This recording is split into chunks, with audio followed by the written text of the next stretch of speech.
नमस्कार, मैं हूं आशीष चित्रांशी और आप देख रहे हैं the news launcher. Hot topic with Hemant Atri, control room. Hemant ji को जोड़िए फटाफट। हेमंत भाई, कश्मीर जले तो जले, मोदी जी तो मधुबनी चले। ऑल पार्टी मीटिंग, सर्वदलीय बैठक, दिल्ली में सर्वदलीय बैठक कॉल की गई। इस सर्वदलीय बैठक का क्या मतलब है? मजाक है क्या ये बड़ा गंभीर है, आज संवाद है। प्रधानमंत्री के लिए बिहार चुनाव ज्यादा महत्वपूर्ण है। और मुझे तो फिर पुलवामा और बालाकोट याद आने लगी। पुलवामा और बालाकोट 2019 में चुनावी मंत्र में तब्दील हो गया था। 40 जवानों की शहादत चुनाव जीतने का टूल उपकरण बन के रह गई। वो शहादत, उस शहादत का आज तक कोई इंसाफ नहीं हुआ। यहाँ 28 घरों में मातम है, चूल्हा नहीं चल रहा है।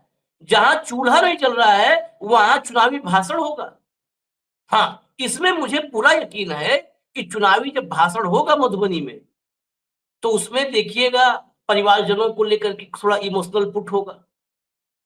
आपको पता है कैमरा लाइट एक्शन इस सब में कोई कसर नहीं होता है, तो वहां पे आएगा ये सब। ये मैं पहले से, मुझे, मैं, आपको हो सकता है डाउट हो, लेकिन मुझे पूरा यकीन है कि वहां से देखिए वो इमोशनल कनेक्ट आएगा। यहाँ पे आप प्रधानमंत्री, मेरा एक लाइन का है, शुरुआत मैं इससे करता हूं। प्रधानमंत्री हमने रोने धोने के लिए नहीं चुना है, रोने धोने के लिए प्रधानमंत्री नहीं चुना। प्रधानमंत्री चुना है, बात लोग, बहुत सारे लोग कह रहे हैं बदले के लिए ना। हाँ, हम भी कहेंगे बदला चाहिए, लेकिन बदले से पहले जवाबदेही भी चाहिए। जवाबदेही चाहिए। कौन कौन इसमें कसूरवार है, कौन कौन जिम्मेवार है, ये सारी कहानी सामने आनी चाहिए। सिर्फ हिंदू मुसलमान और कुछ ऊपर से ऐसे ऐसे मतलब एक्शंस, जिन एक्शंस के तह में आदमी जा ही ना पाए। देखिए, बहुत, मैं इंट्रो में बता दूं आपको, बहुत सारे एक्शन आपको नजर आएंगे। क्या? एक तो नजर आएगा, आपने सर्जिकल स्ट्राइक देखा था, एयर स्ट्राइक देखा था, इस बार क्या देखा है? Water strike. आपको नजर आ रहा होगा वाटर स्ट्राइक। इस वाटर स्ट्राइक की गहराई में आप उतर नहीं पाएंगे, इस देश की जनता उतर नहीं पाएगी।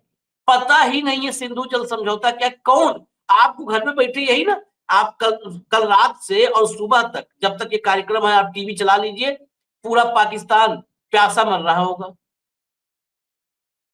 पाकिस्तान पर रत्ती भर असर नहीं पड़ने वाला है, आप देख लेना। कैसे रोक लोगे? बाल्टी में भर लोगे सिंधु का पानी? चेनाब और झेलम के पानी को ड्रम में भर लोगे? कैसे रोक लोगे भाई साहब, कैसे रोक लोगे पानी? कैसे? कोई बता दे मुझे। मैं, वो इतने बड़े बड़े मतलब वैज्ञानिक भी हैं हमारे प्रधानमंत्री, बता दे कैसे रोकेंगे। और मैं, बहुत सारे दर्शक होंगे हमारे, हो सकता है उनके पास तरीका ऐसा हो, जो दर्शक नहीं कहूंगा, वो ट्रोल्स, वही बता दे कैसे रोकेंगे। है क्या सिंधु पर कुछ व्यवस्था? चेनाब पर है क्या? झेलम पर है क्या? सब सवाल होगा। लेकिन पहले जरा देख लीजिए सर्वदलीय बैठक, कश्मीर जल रहा, और मोदी क्या कर रहे हैं। स्क्रीनशॉट दिखाइए कंट्रोल रूम, फटाफट दिखाइए, फटाफट। ये देखिए आप, पहलगाम, मधुबनी से बिहार को पीएम मोदी देंगे सौगात, तो पाकिस्तान को भी मिलेगा करारा जवाब। अब मैं पहले पे ही खाली मेरे सवाल है, दिल्ली से करारा जवाब नहीं दे पा रहे, मधुबनी जा रहे हैं करारा जवाब देने। मधुबनी में कौन सा बटन लगा हुआ है न्यूक्लियर का? ये जो अखबार और ये है ना पोर्टल्स, ये विज्ञापन के चक्कर में इनसे कुछ भी छपवा लीजिए। वहां कौन मधुबनी से करारा जवाब? कौन सा मधुबनी में कौन सा एयर बेस है, नेवल बेस है, या आर्मी बेस है? क्या है मधुबनी? मधुबनी में चुनाव है, बिहार में चुनाव है, वहां से करारा जवाब, वही वही इसका लिप सर्विस, जुबानी जवाब, जो आज तक 11 साल से हम सुन रहे हैं, वो देने जा रहे हैं। ये हेडलाइन देखिए, आप हेडलाइंस देखिए। दूसरा, पीएम मोदी बिहार को देंगे हजारों करोड़ की सौगात, जाने क्या क्या मिलेगा। चलिए, वो अपना बता दिया कि सौगात, हजारों करोड़ की सौगात। देश को क्या चाहिए? जिन घरों में चूल्हा नहीं जल रहा है, मातम है, उनसे पूछो। लेकिन देश का माहौल ही अलग है। अगला ये देखिए, पहलगाम हमले के बाद पीएम मोदी का पहला संबोधन आज। क्यों, कब आ रहे हैं बिहार? पहलगाम से इस दौरे को जोड़ रहे हैं, पहले से तय चुनावी दौरा। ये देखिए news 18 Ambani channel, PM Modi Bihar visit, Madhubani से पीएम मोदी बिहार को देंगे बहुत बड़ी सौगात। बिहार सौगात लूटे, देश रोए और बिहार सौगात लूटे। हटा दीजिए, और भी एक आध तो दिखा दीजिए। बिहार को आज पीएम मोदी क्या क्या देने वाले हैं, पढ़ लीजिए सौगातों की लिस्ट। पढ़िए सौगातों की लिस्ट भाई लोग। पहलगाम हमले के बाद पहली बार जनता के बीच आएंगे पीएम मोदी। पहली बार आएंगे, दर्शन हो जाएगा। अगरबत्ती धूप इकट्ठा करिए, खरीदिए आप लोग। चलिए अगला दिखाइए, दिखाइए, दिखाइए, दिखाइए। एक और भेजा था मैंने, इंग्लिश का भी भेजा था। रेडी हो जाए तो उसको भी दिखा दीजिए, कभी भी दिखा दीजिए। PM to visit Madhubani in poll bound Bihar today. देखा आपने, बड़ा साफ साफ लिखा है, PM to visit Madhubani in poll bound Bihar today. चलिए अब आते हैं हेमंत अत्रे जी पर। हेमंत भाई, कश्मीर को करारा जवाब तो मिल गया कल, पाकिस्तान को करारा जवाब मिल गया कल रात में। अब जवाब देने के बाद अब फुर्सत हो गया। मोदी जी को लगातार काम करना होता है, काम के बगैर वो नहीं रह पाते, तो तुरंत अपने चुनावी काम में लग गए। जवाब तो हो गया, मतलब पूरा हो गया ना, कि नहीं हुआ है अभी? जरा आपसे समझे। आशीष भाई नमस्कार, आपको सारे दर्शक साथियों को। देखिए, ये जो कुछ हो रहा है देश के अंदर, ये खास तरह का नैरेटिव डेवलप करने की चीज है कि जो चूक और जो लापरवाही आपराधिक हुई है जो कश्मीर के हादसे के पीछे, उन सब को साइड होते हुए एक तो ये दिखाइए कि बहुत जो स्ट्रॉन्ग आर्म टैक्टिक्स होती है उस लाइन पे जो मोदी जी की आदत है टिपिकल, चाइना आए तो पूछ दबा लो और पाकिस्तान दिख जाए तो सब कुछ कर लो, उस तरह का एक नीजर्क रिएक्शन है। लेकिन जब आप इसकी सच्चाई में जाएंगे अंदर जाकर के, तो आपको दिखेगा कि इसका जितना नुकसान पाकिस्तान को होगा उससे कम भारत को नहीं होगा, क्योंकि रेसिप्रोकल होता है हमेशा। जो कुछ भी आप करेंगे, और जो आपने सबसे बड़ी बात कही कि 65 साल पुरानी जो जल संधि पाकिस्तान के साथ स्थगित की है, वो सस्पेंड की, निलंबित करना कहते हैं, तो उससे पाकिस्तान भूखा मर जाएगा, पाकिस्तान के खेत प्यासे मर जाएंगे, वहां ये हो जाएगा वो हो जाएगा। और कहा जा रहा है कि पाकिस्तान की जो 80% खेती है वो सिंधु, झेलम और चिनाब नदियों पर निर्भर है। भारत की तरफ से इन नदियों का पानी रोक दिया जाएगा और वहां पे जल संकट गहरा जाएगा। मुझे आप एक बात बता दीजिए, आपने वहां का पानी रोकने के लिए कोई बांध बनाए, कहीं कोई स्ट्रक्चर बनाया है, कोई मैकेनिज्म है आपके पास? आपने बिल्कुल ठीक कहा, वहां पर कुछ वैसे बोरियां कट्टे अड़ा के पानी रोकेंगे क्या आप? ये एक मजाक है एक तरीके का, और पूरा डॉगी मीडिया इस पे लगा हुआ है कि किस तरीके से पाकिस्तान पैसा मर जाएगा, 80% उनकी खेती वो हो जाएगी। कैसे रोकेंगे? आपके पास वो क्या व्यवस्था है उसके लिए? दूसरा, जो आपने कहा कि 5 में से 4 जो ये फैसले किए हैं ये कंप्लीटली यूजलेस है। आप देखिए, वाघा बॉर्डर का परेड बंद कर दी। वाघा बॉर्डर पर परेड की तो हमारा ही पर्यटन कम होगा, हमारा भी तो होगा। अमृतसर में पहले ही ट्रेड का आपको पता है व्यापार की जो हालत है, तो वो और ज्यादा प्रभावित हो जाएगी। तो जितना पाकिस्तान का नुकसान होगा उतना हमारा भी होगा।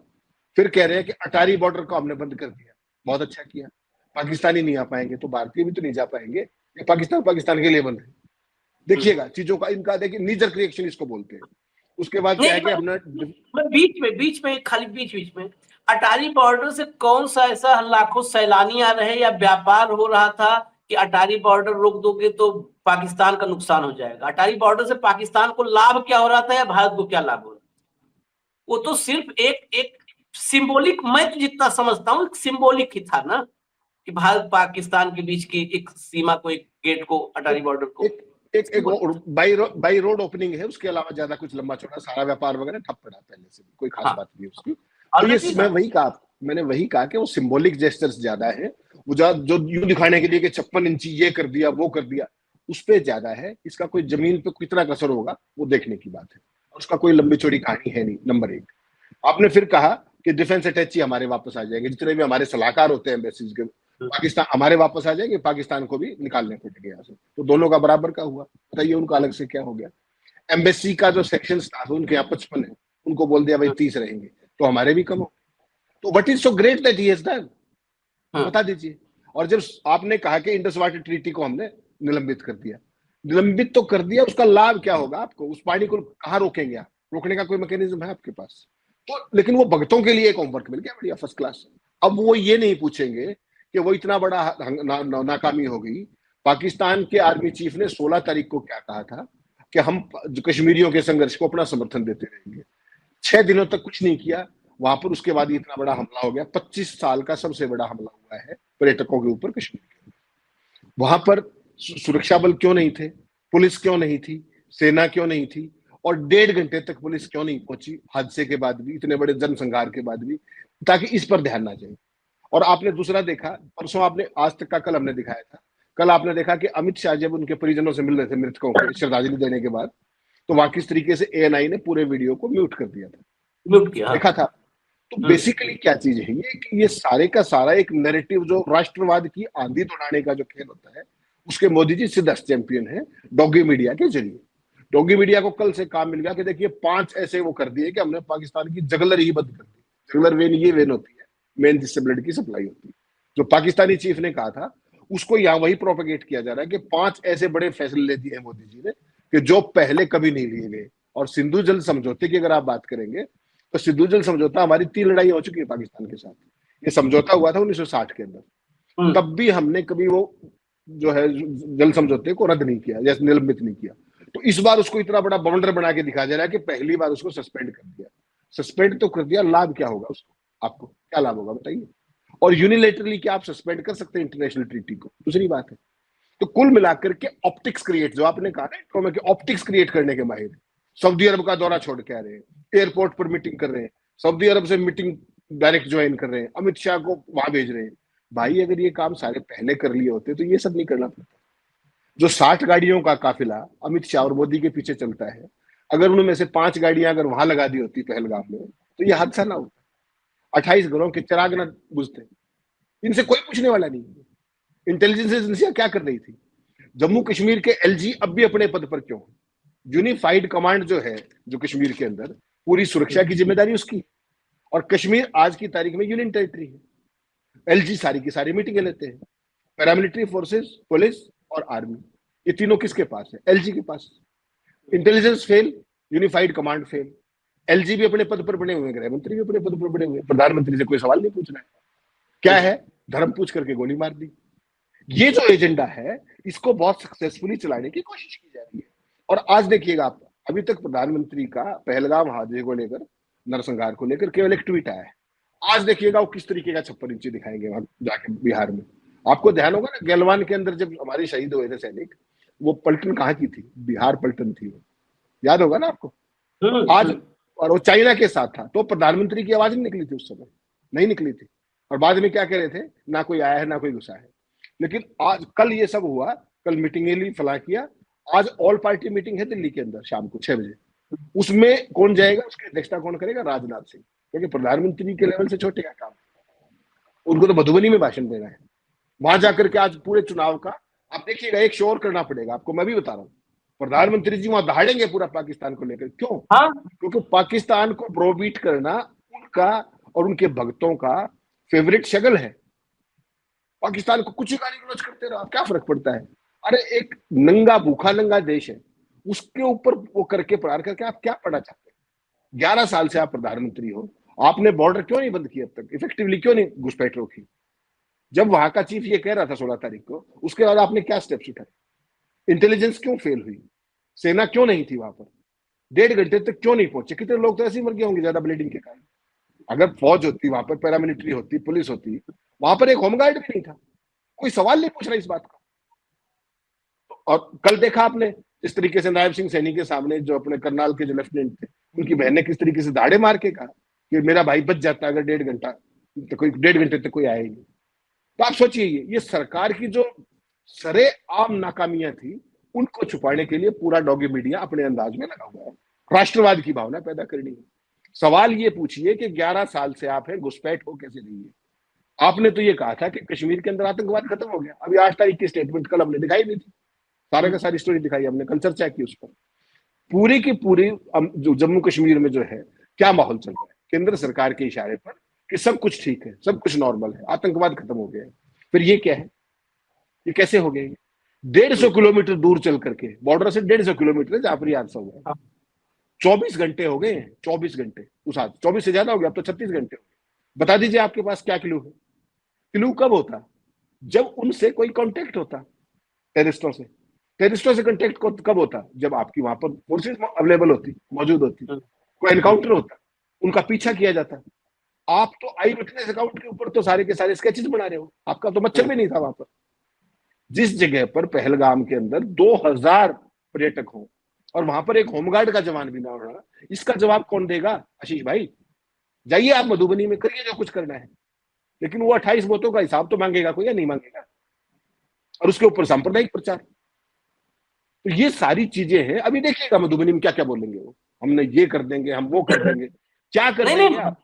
मधुबनी में मोदी क्या बोलेंगे उससे भी ज्यादा महत्वपूर्ण एक विषय है। देखिए ये तो पता है मधुबनी में बोलेंगे। देखिए दहाड़ना, इससे दहाड़ना, इससे आसान काम कुछ है? इस देश में जो राष्ट्रवाद है ये सिर्फ यहीं का है, लबों का राष्ट्रवाद। और ये लब आजाद हैं झूठ बोलने के लिए, सच बोलने के लिए। आज की तारीख में तो लब कैद है। अगर इन लबों पे पहरा है, आप सच बोलोगे इन लबों पे पहरा है, झूठ बोलो ये लब आजाद हैं, इनको प्रोटेक्शन भी है, सिक्योरिटी भी। इनको इन लबों को वाई और जेड सिक्योरिटी दे देंगे। आप झूठ बोलना शुरू करो, देखो जितने झूठे एंकर हैं सिक्योरिटी ले घूम रहे हैं, सिक्योरिटी ले घूम रहे हैं भाई। ये जितने गोदी में एंकर हैं मीडियम बड़े बड़े, आपको नहीं पता होगा शायद, फिल्म सिटी आप शायद नहीं आते हो। फिल्म सिटी में नाम नहीं लूंगा किसी का, ये जो बड़े बड़े एंकर एंकरानियां हैं, ये हैवी सिक्योरिटी, वाई और जेड सिक्योरिटी तक ले घूम रहे हैं। तो लब अगर आपके झूठ बोलने पे मतलब झूठ बोलने के लिए तैयार है और जम के झूठ बोलते हैं, तो आपको सुरक्षा दी जाएगी। और आप अगर लबो इस लब से सच बोलोगे तो उस पर पहरा लगा दिया जाएगा। तो झूठ अभी देखिएगा मोदी जितना बोलेंगे उससे कई गुना ज्यादा। अब ये मीडिया मधुबनी से पाकिस्तान को बर्बाद कर दिया, मधुबनी से ही बर्बाद कर दिया। अरे मोदी न हुए विश्वामित्र हो गए, दुर्वासा हो गए कि मंच से, चुनाव के मंच से बर्बादी और आबादी होती ना, तो इस देश में लोग दूध से सुबह नहाते और शाम को दही बाल धोते। गजब, मतलब मजाक बना के रख दिया है देश को, ये तमाशा बना के रख दिया, इन लोगों ने सर्कस बना के रख दिया। आप बताइए आज तक कितने, मतलब इस 11 साल के जो है स्वर्णिम युग को, अमृतकाल को छोड़ दीजिए, ये आप बताइए कितने सारे आज तक अलग अलग टेन्योर में, अलग अलग सरकारों में आतंकी हमले हुए। आतंकी हमले हुए तो जवाबदेही तय हुई कि नहीं हुई? हुई है ना। और उतने नहीं, मैं फिर एक बात कर रहा हूं, मुंबई में आतंकी हमले हुए थे, संसद पर आतंकी हमले हुए थे, संसद पर हुआ। संसद के आतंकी हमलों में पता चला ना कि फलाने फलाने ने किया था, फलाने पकड़े गए, फलाने केस चला, ट्रायल चला। मुंबई अटैक हुआ, मुंबई अटैक में एक एक चेहरा चिन्हित कर लिया गया, एक एक चेहरा सामने आया ना, आया ना, सजा भी हुई, अभी भी मामला आगे ही चल रहा है। आप बता दीजिए इस वाले सरकार में पुलवामा सबसे बड़ा हुआ था, पुलवामा का एक गुनहगार बता दीजिए जिसको सजा हुई। बता तो दिया था कि मार दिया, बस खत्म, छुट्टी। और आरडीएक्स कहां से आया? आरडीएक्स कहां से आया? हमला क्यों आया? आरडीएक्स कहां से आया? साजिश किसने रची? जिम्मेदार कुछ नहीं कौन आज था? तक बताया। कुछ नहीं। एनआईए जांच करी थी, छुट्टी। इस अभी आप 4 सरकार दिन से बाद, ज्यादा नाकाम सरकार इस मामले में कोई नहीं है, कोई नहीं है।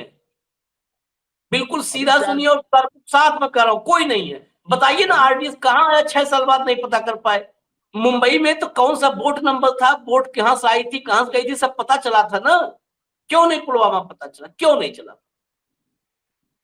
चुनावी लफाजी करने के लिए चुनावी मंचों पर खड़े होकर भाषण दे दीजिए मेरे परिवारजनों, आंखें 3-4 बार पोंछ लीजिए। अपनी आंखें नहीं पोंछना होता प्रधानमंत्री, इस देश के लोगों की आंखों को पोंछना होता है जिनके आंखों में आंसू होते हैं। आशीष भाई, अभी अपनी 4 आंखें। दिन बाद, अभी 4-5 दिन के अंदर आप देखेंगे किस तरीके से खबर आएगी। जैसे पुलवामा की आई थी ना, कि पुलवामा के हमलावरों को ढेर कर दिया गया है, कौन है, क्या कॉन्स्पिरेसी एंगल था, सारा खत्म, छुट्टी जाइए। ऐसे ही अभी तक इनके पास कोई क्लू नहीं है। अभी जब मैं शो के लिए बैठा, उससे पहले मैंने सब जगह बात की, केवल ये जो स्केचेस हैं, ये भी आई विटनेस अकाउंट के नाम पर बनाए गए, जो उन्होंने जानकारी दी है। उसके अलावा इनका कोई इनपुट अभी तक नहीं है। 150 किलोमीटर वो अंदर कैसे आ गए, वो वहां से चले कैसे गए सेफली, कोई जवाबदेही नहीं है। और 3-4 दिन के अंदर, हफ्ते के अंदर आप देख लीजिएगा कि सेना ने मुठभेड़ में मार गिराया, छुट्टी, बात खत्म। That is all. इस सरकार का यही एसओपी है। पठानकोट के अंदर आपने देखा था, एयरबेस के अंदर आईएसआई को बुला लिया था। आईएसआई को पहली बार देश में आने की परमिशन दी जांच के लिए, ये मोदी जी ही थे 56 इंची। पाकिस्तान की होती है आईएसआई, बता दूं आपको किस लिए आए थे वो। क्या आपकी कभी आपको अलाउ करेंगे आरएडब्ल्यू को वो? क्या आपकी आईबी को कभी बुलाएंगे वो? तो सोचिए, इस सरकार को कोई समझ ही नहीं है सुरक्षा के मामलों की, सामरिक मामलों की कोई समझ नहीं है। यहां पर मुझे एक बात बता दीजिए, इस जगह पर पुलिस की तैनाती क्यों नहीं थी, पैरामिलिट्री की तैनाती क्यों नहीं थी? और अगर नहीं थी तो उसका दोषी कौन है? आपके पास अगर एक्शनेबल इंटेल नहीं थी तो कौन जिम्मेदार है उसका? आपकी यूनिफाइड कमांड क्या कर रही थी? आपका एलजी क्या कर रहा था? 8 तारीख को गृह मंत्री जी 3 दिन तक वहां दौरा करके पूरी सिक्योरिटी सिचुएशन का एनालिसिस करके आए थे। क्या हाँ। डायरेक्शन दिया? 2 महीने बाद जुलाई के अंदर, आपको पता है जो अमरनाथ यात्रा है वो पहलगाम के अंदर ही बेस कैंप होता है, वहां पर सुरक्षा की तमाम वो हो चुकी है रेकी। उसके बाद ये हादसा कैसे हो गया? और ये जगह, ये तो ऐसी वल्नरेबल थी कि रोड से 3-4 किलोमीटर अंदर जाकर के जिस तरीके का था कि पूरा मोटरेबल नहीं है, 2 किलोमीटर खच्चर पे जाना पड़ता है, आपको पैदल जाना पड़ता है या 4x4 व्हीकल से जाना पड़ता है। वहां पर कोई व्यक्ति ना और 2000 पर्यटक हो वहां पर, किसकी जिम्मेदारी है? क्या एलजी की जिम्मेदारी नहीं है? कंसर्न एसएसपी की जिम्मेदारी नहीं? पैरामिलिट्री की जिम्मेदारी नहीं? यूनिफाइड कमांड कर क्या रही है? कोई सवाल नहीं। केवल क्या है कि मोदी जी ने उनका नाक में दम कर दिया, 5 फैसले ऐसे कर दिए। बताइए इन 5 फैसलों से क्या हो जाएगा? जो उन पे लागू करेंगे वो आपके ऊपर भी तो लागू होगा। नहीं आपके भैया, अंदर सिविल स्ट्रेंथ बैठेगी। मैं कह रहा हूँ 5 फैसले बाकायदे ब्रीफ करना चाहिए देश को। हम भी मानेंगे, मैं कह रहा हूँ मानूंगा। 5 फैसले ब्रीफ ऐसे करने चाहिए, तर्क पे, वो नहीं वन पे नहीं, जैसा करते हैं कि बस कि ये अपना बोले और भाग गए। प्रेस कॉन्फ्रेंस करिए। प्रेस कॉन्फ्रेंस में मैं कह रहा हूं हम भी आएंगे, रोहतक से कहूंगा हेमंत अत्री जी आएंगे, ये भी बैठेंगे। आप पांचों ब्रीफ कर दीजिए कि कैसे पाकिस्तान तबाह हो जाएगा, वहां की धरती सूखी हो जाएगी, चटक जाएगी धरती, लोगों का हलक सूख जाएगा, तड़प तड़प के पाकिस्तान तबाह हो जाएगा। जरा बता दीजिए, है कोई बताने का है कोई तरीका कि हम बताएंगे ये ऐसे ऐसे होगा? इस देश को पूरी तरह ये मान रखा है कि हम कुछ भी कर देंगे, बोल देंगे। अब और वो भोंपुओं को जो ये बैठे हैं सब अलग अलग मीडिया चैनलों में, स्टूडियो में बैठे हैं, मेकअप वेकअप करके सवेरे से मेकअप करके बैठ जाते हैं। इनको जो है, इनको लगा देते हैं सब, सुबह से बाल काटना, भोंकना शुरू कि तबाह हुआ पाकिस्तान। तो इनकी तबाही मैं बता रहा हूं। कनाडा ने भारत के साथ बहुत अपमानजनक व्यवहार किया था ना हेमंत भाई? बिल्कुल हमारी बिल्कुल। यादाश्त, दिक्कत तो ये है कि मैं बार बार कहता हूं कि हम जिम्मेदार हैं, क्योंकि हम मानसिक रूप से अस्वस्थ हैं। हम शारीरिक रूप से अस्वस्थ हैं, मतलब फिजिकल मेंटल दोनों फिटनेस हमारी गड़बड़ है। यादाश्त इतना शॉर्ट टर्म मेमोरी लॉस ना फिल्म में हीरो बना था आमिर खान, उसका भी नहीं था जितना हम लोगों को शॉर्ट टर्म मेमोरी लॉस है। कनाडा ने कितनी बेइज्जती की थी। और कनाडा, आप भी, मैं कह रहा हूं गूगल में खोज के देख लीजिए आप लोग, हम उतना नहीं देखे कि स्क्रीनशॉट दिखाएंगे आपको, आप लोग खुद देख लीजिए उस समय जो चला था। आज तक अगर अगर वो धरातल पे उतरा होता ना, तो आज की तारीख में कनाडा की स्पेलिंग खत्म हो गई होती डिक्शनरी से। कनाडा होते नहीं मैप में। जल्द कनाडा तबाह हो जाएगा, कनाडा रेंगेगा, घुटनों के बल नाक रगड़ते हुए गिड़गिड़ाएगा कनाडा। ऐसे ऐसे हेडलाइन चली थी। कनाडा मजे में है। कनाडक ना एक रोआ, जैसे कहते हैं ना कि रोआ, ऐसे बाल का रोआ गिर जाए उतना भी नहीं नुकसान हुआ है। और औकात ही नहीं है।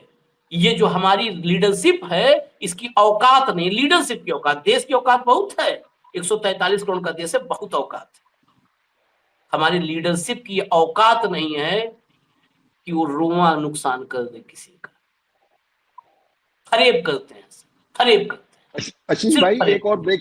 एक और बड़ी ब्रेकिंग खबर बता दूं कि इस समय जब प्रधानमंत्री जी मधुबनी पहुंच चुके हैं बिहार में, उसी समय राहुल गांधी विदेश से अपनी यात्रा कट शॉर्ट करके, आपको पता है अमेरिका में थे, वहां से कट शॉर्ट करके इस समय जब मैं और आप बात कर रहे हैं, कांग्रेस वर्किंग कमेटी की मीटिंग चल रही है और उसके अंदर 2 मिनट का मौन रख करके पुलवामा के इनको जो अपने जो शहीद हुए हैं परसों मीटिंग उसके अंदर, अपना पहलगाम के अंदर, उनकी याद में सिडलूसी की मीटिंग ऑलरेडी हो चुकी है शुरू, मौन व्रत किया है। मैं चाहूंगा दर्शकों को वो भी दिखा दीजिए। ये प्रायोरिटीज का सवाल है। राष्ट्रवादी प्रधानमंत्री तो मधुबनी में वोट मांग रहा है, 56 इंच दिखाने गया है, और इधर जो जिसको कहते हैं कि जिसका राष्ट्रवाद से कोई लेना देना नहीं है, कांग्रेस तो देश विरोधी है, पाकिस्तान से मिली हुई है, उनकी इस समय सिडलूसी की मीटिंग चल रही है।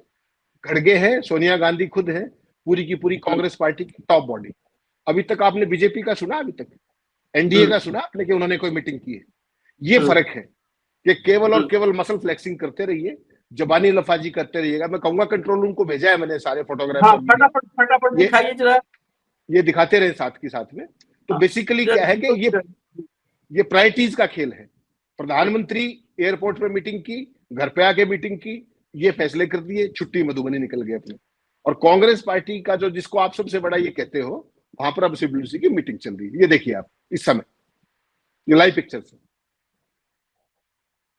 प्रधानमंत्री मधुबनी में अपने वो बात सौगातें बांटते घूम रहे अपने, ठीक है, लेकिन उनके भक्तों को वही चाहिए। अभी थोड़ी देर में वहां दहाड़ेंगे, हम ये कर देंगे, हम वो कर देंगे। सवाल मेरा ये है कि ये हुआ कैसे, इसका जिम्मेदार कौन है? एलजी अभी भी अपने पद पर कैसे है? कहां पे आपने अकाउंटेबिलिटी फिक्स की? जवाबदेही किसकी है? कोई सवाल नहीं। हिंदू मुस्लिम के फेवरेट उस पे सब्जेक्ट में चला दिया गया है। अखबारों के हेडिंग देखिए, कश्मीर के अंदर क्या क्या हो रहा है। 30 साल का सबसे सफल बंद हुआ है कश्मीरियों के द्वारा इस घटना के विरोध में। 35 साल, हाँ, 35 साल का सबसे सफल, और किसी कहीं नहीं, किसी ने स्वतःस्फूर्त इन मृतकों की याद में इनको श्रद्धांजलि देने के लिए, और एक तरीके से पूरा कश्मीर प्रायश्चित कर रहा है, पश्चाताप कर रहा है। और ये भाई अपने वोट मांगते फिर रहे। ये राष्ट्रवादी हैं और बाकी सब देश विरोधी। उनको सबक सिखा दे। ये लाइव क्या पिक्चर, करें, मतलब शब्द ही कम पड़ जाते हैं शब्दकोश में। काशी की जो नागरिक प्रचारणी सभा है, जो हिंदी शब्दकोश तैयार करती है, उसको दोबारा शब्द गढ़ने पड़ेंगे इन लोगों की बेशर्मी पर। अगर आगे बोलना है तो शब्द कम पड़ जा रहा है, क्योंकि नहीं कोई ये सवाल ये क्यों नहीं पूछ रहा है अभी तक? कोई ये सवाल क्यों नहीं पूछ रहा है कि बीजेपी की कार्यकारिणी क्यों नहीं बुलाएगी? बीजेपी ने अभी तक इस पर क्या किया? एनडीए ने क्या किया? वो तो सत्ताधीश है भाई, उनकी कोई जवाबदेही नहीं है क्या? और पूरा विपक्ष 2 दिन से ये कह रहा है कि साहब हम आपके साथ कंधे से कंधा मिलाकर के खड़े हुए। राहुल गांधी अमेरिका से फोन कर रहे हैं अमित शाह को, बुजुर्ग जो खड़गे साहब उनको बेंगलोर से फोन करके बता रहे हैं कि हम आपके साथ हैं। ये लोग क्या कर रहे हैं? इनकी जवाबदेही कौन तय करेगा? और कोई बोलेगा तो वो राष्ट्रद्रोही हो जाएगा। मैं और आप तो राष्ट्रद्रोही है ही घोषित भक्तों की तरफ से। लेकिन हम सवाल इस देश के 144 करोड़ लोगों का पूछ रहे हैं। प्रधानमंत्री के साथ 60 गाड़ियों का काफिला कश्मीर में, अमित शाह के साथ 60 गाड़ियों का काफिला, वो जो 28 चले गए उनके लिए 2 सिपाही भी क्यों नहीं थे वहां पे? इसका जवाब कौन देगा? कौन जिम्मेदार है वहां नहीं होने के लिए? क्या जवाब सवाल नहीं बनता? इंटेल फेलियर कैसे हुआ? यूनिफाइड कमांड क्या कर रही थी? एलजी क्या कर रहे थे? डिप्लॉयमेंट क्यों नहीं हुई? एक्शन क्यों नहीं हुआ अब तक? 1.5 घंटा कैसे लग गया पहुंचने में? हेमंत भाई, बताइए इसका जवाब। हेमंत भाई, यूनिफाइड कमांड और ये सब आपने पूछा, आप समझ लीजिए किस दौर में हम हैं। ये सब एलजी के हाथ में है ना, सब एलजी के हाथ में है ना। मैं फिर कह रहा हूं दोस्तों, आप चेक कर लीजिएगा, सब एलजी के हाथ में। अभी वहां पर उमर अब्दुल्ला के हाथ में कुछ भी नहीं है सिवाय झुंझुना के, कुछ नहीं। और कल अर्णब गोस्वामी क्या चीख चीख के कर रहा था? सुप्रीम कोर्ट, अरे वो पहलगाम के लिए बताओ, इस देश में ये 3 पॉइंट है, यही हम कार्यक्रम खत्म कर देंगे। इससे आप उबरे नहीं तो कोई भी इस देश को, भारत को नहीं बचा पाएगा, नहीं बचा पाएगा।